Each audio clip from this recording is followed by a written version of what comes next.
La mère de la fillette retrouvée mercredi en Ontario après 3 jours de recherche intensive était de retour en cours ce midi au palais de justice de Salaberry de Valleyfield. Et Kevin, elle va rester détenue pour le moment.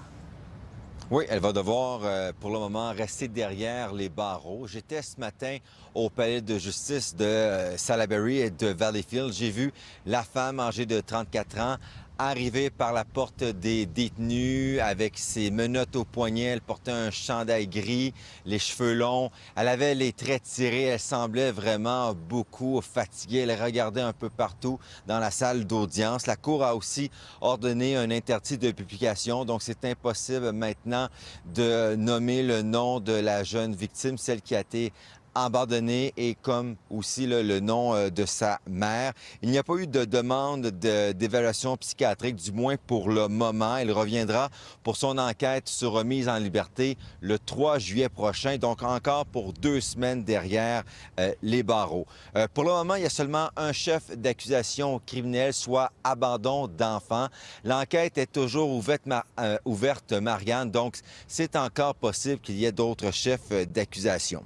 Son avocat s'est adressé aux médias juste avant sa comparution de ce matin. Il nous a expliqué comment sa cliente a réagi lorsqu'elle a appris que sa fille, qu'elle a abandonnée, était toujours vivante.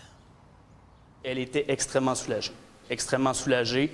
Je ne veux pas rentrer dans les détails, encore une fois, mais effectivement, elle, comme nous tous, là, elle était extrêmement soulagée quand elle l'a appris. On se trouve actuellement face à une personne qui vit une détresse qui est immense. C'est quelqu'un qui a besoin d'aide. Actuellement, la Défense travaille sur un plan de sortie qui essentiellement visera à la fois encadrer Madame et évidemment à pouvoir adresser aussi, en fait, à pouvoir l'aider finalement.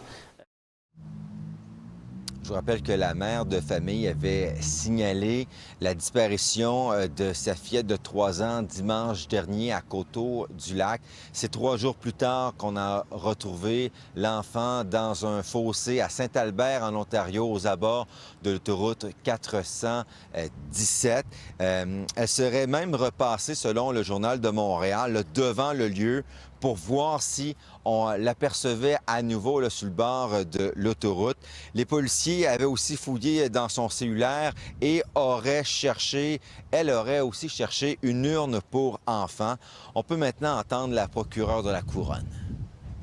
C'est important de comprendre que l'interdiction de publier était aussi à la demande de la famille. Les vérifications étaient faites avec le père et c'était vraiment dans un but de protéger cette petite fille-là qui a vécu, là, je pense, le maximum de publicité de son état et de sa santé, et elle doit pouvoir là, vivre le reste de la situation en paix. Et la Couronne s'oppose à la remise en liberté de la mère pour l'intérêt public. Donc, elle sera de retour devant la Cour le 3 juillet prochain. Évidemment qu'on va suivre ça avec beaucoup d'attention. Merci beaucoup, Kevin. Au revoir. Au revoir.